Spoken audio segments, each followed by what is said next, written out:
هاي أنا مايا from Playing with Fashion، واليوم رح نحكي كيف فينا نلبس العباية السوداء بطرق مختلفة خلال شهر رمضان المبارك. فتابعوني لتشوفوا شو هن اللوكات اللي نقيناهن وكيف تقدري تلبسيهم.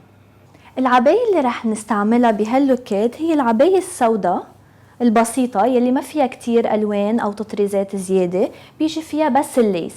فنحن هيدي بنقدر نلعب فيها كتير ونزينها ونلبسها مع ألوان مختلفة ومع ستيلات مختلفة.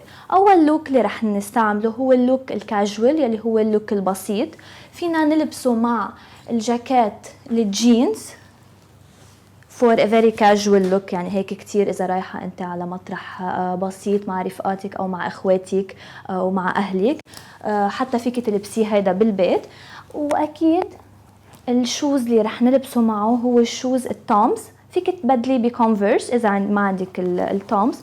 هيدا كتير كاجوال ومريح، منك بحاجة لتكوني كتير لابسة كعب أو بتحسي حالك مرتاحة فيهم.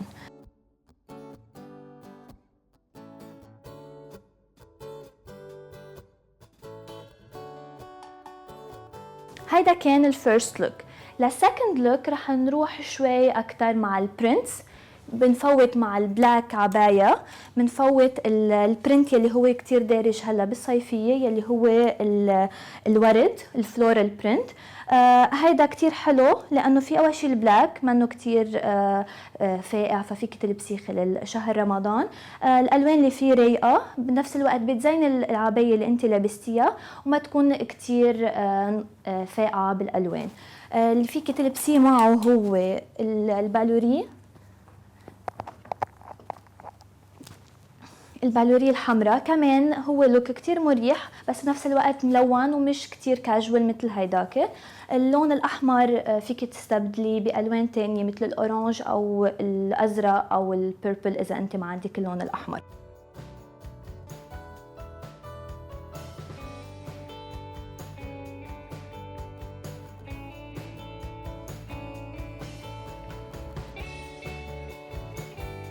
هيدا كان اللوك الثاني.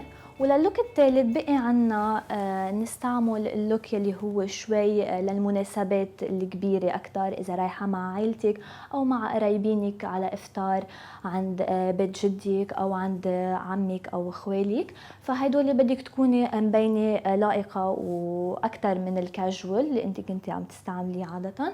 فرح نروح صوب الألوان الذهبي يلي هي من خلال البلت الحزام بنحطه على الخصر، وكمان بنزينه باكسسوارات ذهبيه من خلال مثل الجزدان الذهبي.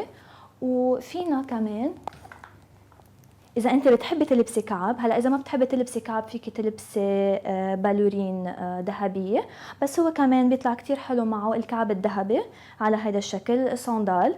فمع هيدول مع بعضهم بيعطوا لوك كتير حلو وكتير فاشنبل لهلا. في حال منك حابه اللون الذهبي فيك تستبدليه بالفضه او الروز جولد كمان بنفس الطريقه.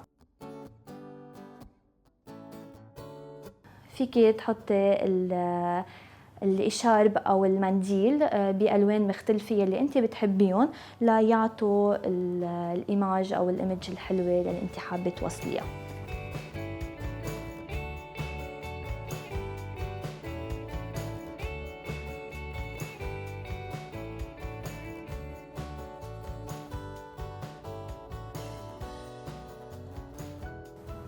وهذا كان الفاينل لوك. ان شاء الله تكونوا حبيتوا الحلقه، واذا حابين تعرفوا تيبس اند تريكس مختلفه عن الميك اب وعن الفاشن ما تنسوا تتابعوني على Playing with Fashion على قناه دنيتي، وتعملوا سبسكرايب لقناه دنيتي وتعملوا لي فولو على الانستغرام وعلى الفيسبوك.